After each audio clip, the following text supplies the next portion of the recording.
I got a crazy one for you.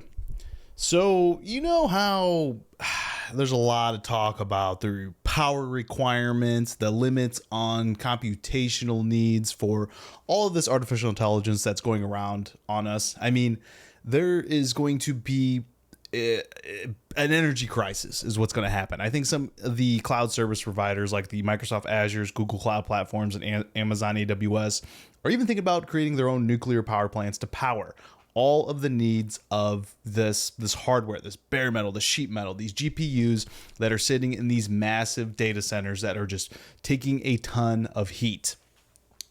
Well, you know, getting more power is one answer to that, but another answer potentially could be recreating the human brain.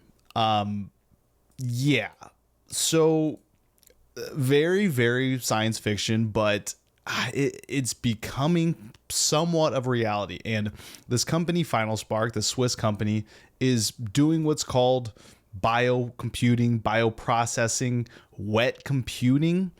And oh, here it is. So I actually had their study that was published in Frontier Artificial Intelligence magazine May 2nd. And I was going to reference this, but it looks like they actually have it on their website. Makes sense.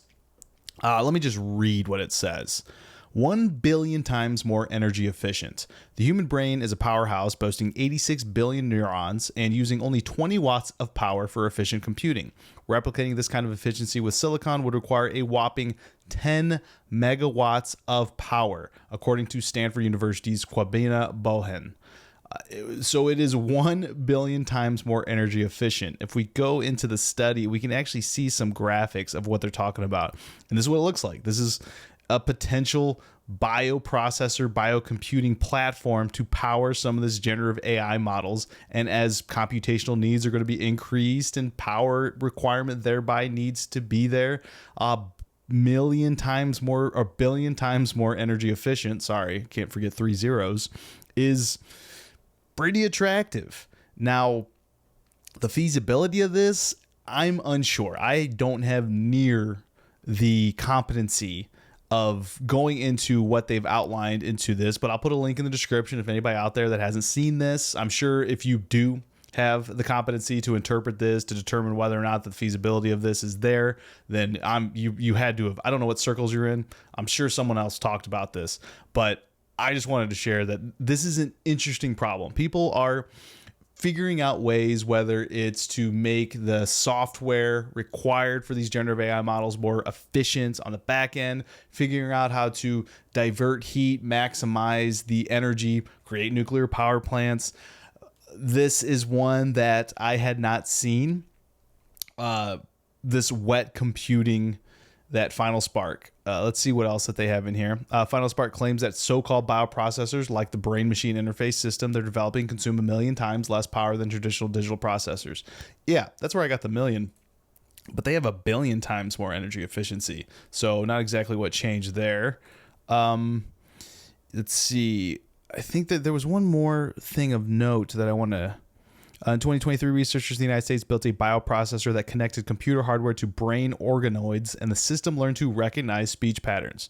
Over the past 3 years, the neural platform was utilized with over 1,000 brain organoids, enabling the collection of more than 18 terabytes of data, Final Spark co-founder Fred Jordan and his colleagues write in their published paper, which has been peer-reviewed with like other scientific studies. In the future, we plan to extend the capabilities of our platform to manage a broader range of experimental protocols relevant to wetware computing. I don't like the name of that. I don't like wetware computing whatsoever, such as injecting molecules and drugs into organoids for testing, the team concludes. So there is some talk about the applicability of this to run generative AI models and more sophistication. You can actually reduce the actual footprint of how big these data centers are. In this, again, it's talking about the power required, but not even like the cooling needs of these data centers. About 98 to 99% of the energy that goes into a accelerated GPU, these H100s, the AMDs, the Intel Gaudis, goes out as heat that thereby needs to be cooled. So that's other concerns. As you've heard AI come more into the everyday and it's becoming more of a commodity than a want. the whole environmental aspect has become a bit of a problem. Some people have kind of pushed it back in the conversation. Others have been like, we got to figure this out. And again, this potentially solves a few things. And that's exactly what they put. Scalable, energy efficient. It's for sure. Evolutionary is kind of odd. I don't know if I like that because it's biologically evolutionary. It's evolutionary in technology. It's odd. So I'll put a link in the description on this study and you can check it out if you want to go more in depth reading in it. But odd.